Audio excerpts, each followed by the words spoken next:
નમસ્તે મિત્રો, કેમ છો બધા? આશા રાખું છું કે તમે બધા મસ્ત હશો ને સ્વસ્થ હશો તમારી જિંદગીમાં. તો ચાલો એક નવી રેસીપી લઈને તમારી સમક્ષ આવી ગઈ છું. આજે આપણે બનાવીશું કડક મુઠિયાની રેસીપી. મિત્રો, આને આપણે 15 દિવસ સુધી સ્ટોર કરી શકીએ છીએ. ખાવામાં ખૂબ જ ટેસ્ટી બને છે અને સાથે આપણે તેને મુસાફરીમાં પણ લઈ જઈ શકીએ છીએ. તો ચાલો મિત્રો બનાવવાની શરૂઆત કરીએ. તેના માટે 4 જેટલા આપણે તીખા મરચાં લેવાના છે અને 1 ઇંચ આદુનો ટુકડોને મિક્સરમાં આપણે કોસલી પીસી લેવાનું છે. તમે જોઈ શકો છો આવું દરદરું પીસવાનું છે, એકદમ તેનો પાવડર નથી બનાવવાનો. 1 ચમચી આપણે વરિયાળી નાખી દઈશું. 1 ચમચો ભરીને લેવાના છે તલ અને અડધી ચમચી જેટલો આપણે અજમો નાખી દઈશું. મિત્રો, ખૂબ જ ટેસ્ટી બને છે આ રેસીપી. તમે એક વખત જરૂરથી ટ્રાય કરજો, તમને ખૂબ જ ભાવશે.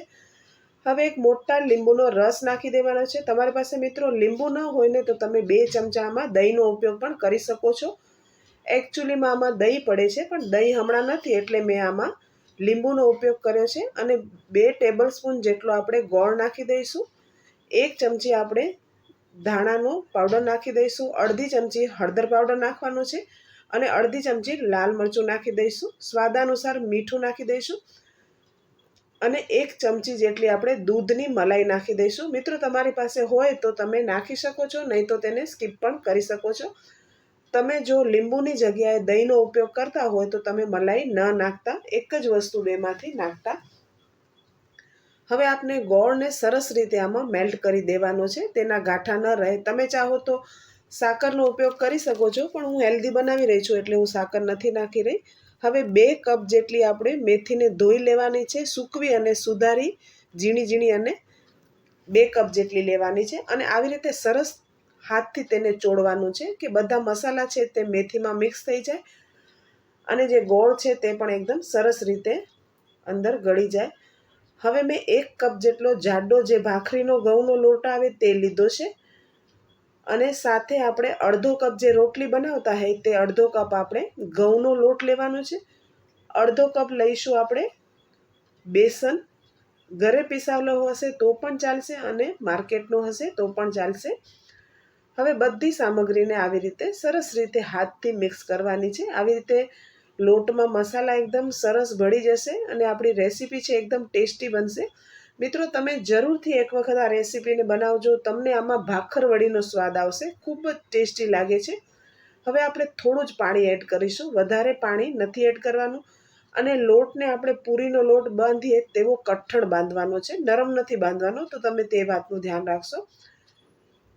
હવે આપણે 1 ટેબલ સ્પૂન જેટલું તેલ નાખીશું. મિત્રો, વધારે તેલનો ઉપયોગ ન કરતા, નહીં તો તમે જ્યારે ફ્રાય કરશો ને મુઠિયાને તો તે તેલમાં ખુલી જશે. તો તે વાતનું તમે ધ્યાન રાખશો. તમે જોઈ શકો છો લોટને મેં આવી રીતે બાંધી લીધો અને 10 મિનિટ તેને રેસ્ટ આપ્યું છે અને લોટ એકદમ મેં કઠણ બાંધ્યો છે.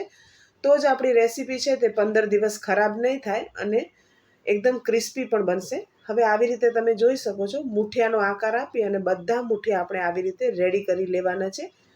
અને એક સાઈડ મેં મીડિયમ ફ્લેમ પર તેલને ગરમ પણ કરી લીધું છે. તમે જોઈ શકો છો હું મુઠિયા નાખી રહી છું તો તેલ છે તે વધારે ગરમ નથી. તમે જોયું, એકદમ વધારે ગરમ હશે ને તેલ તો મુઠિયા ઉપરથી તો શેકાઈ જશે પણ અંદરથી કાચા રહી જશે અને જેવા આપણે ક્રિસ્પી જોઈએ છે ને તેવા મુઠિયા ક્રિસ્પી નહીં બને. એટલે તમે મીડિયમ ફ્લેમ રાખી અને પછી લો કરી દેવાનું ને લો પર તેને સરસ આવા શેકી લેવાના, ફ્રાય કરી લેવાના છે. તમે જોઈ શકો છો એકદમ ટેસ્ટી આપણા મુઠિયા બનીને રેડી છે. અને એક તો મિત્રો, જોતાં જ ખાવાનું મન થઈ જાય તેવી તમને આ કડક મુઠિયાની રેસીપી કેવી લાગી કમેન્ટ કરીને મને જરૂરથી જણાવો. વિડીયો સારો લાગ્યો હોય તો વિડીયોને લાઇક, શેર અને સબસ્ક્રાઈબ કરવાનું ના ભૂલશો. બાજુમાં રહેલા બેલ આઇકનને જરૂરથી પ્રેસ કરજો, તેથી તમને મારી આવનારી રેસીપીના નોટિફિકેશન મળે. વિડીયો જો સારો લાગ્યો હોય તો તમારા ફેમિલી ફ્રેન્ડમાં પણ તેને જરૂરથી શેર કરજો.